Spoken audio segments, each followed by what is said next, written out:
I've been living with HIV for 28 years. I was diagnosed when I was 26. Didn't feel able to tell anybody. I was too scared of the judgment. Currently there's over 100,000 people living with HIV in the UK, more than double 10 years ago. So while the profile of HIV is not as high as it was in the 80s and 90s, it's not something that's going away, in fact something that's increasing. Stigma can still stop people from having secure accommodation, getting a job.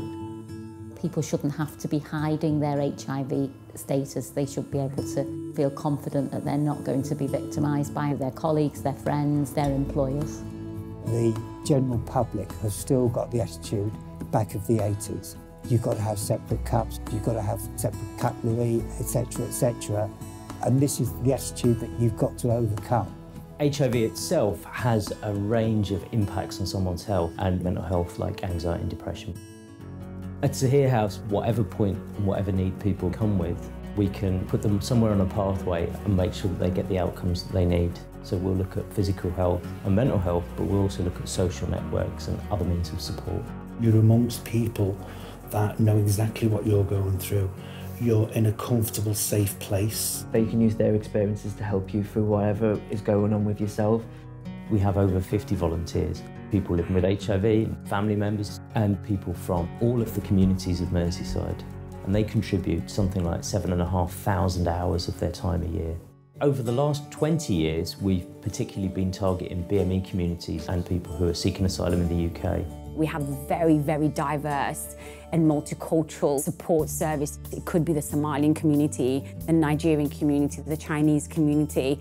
We support LGBT, people seeking asylum.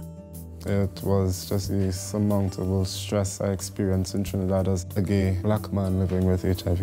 A lovely lady called Mimi. She brought me here to Sahir House. She was just this little bit of bubbly joy. I am now aware of my rights. I'm aware that I have rights. Sahir House works in partnership with dozens of other organisations. So Shelter, for instance, will come to Sahir House every week and do a drop-in for people who are homeless or at risk of homelessness. We need to recognise that people are living longer with HIV and they're going to suffer all the things that we suffer. They're going to go into old age and they're going to need support and help because of their age, not because of their HIV status. Sahir House delivered a pilot project to deliver HIV training to a number of nursing homes in Wirral. So we've now done 21 residential homes and 17 nursing homes. It was about having our staff ready. There were lots of things we learned about HIV that sometimes you can be a little bit afraid of working in nursing care. We deliver a range of training courses to both professionals and members of the general public. And most recently we did a pilot project with Merseyside Police and we delivered to over 200 officers from different ranks. It's really important that they understand what the risks are and in fact that most of their risks are not about HIV, they're about other things. Sahir House has maintained its credibility as a grassroots organisation and stood by people with HIV and AIDS through thick and thin, really.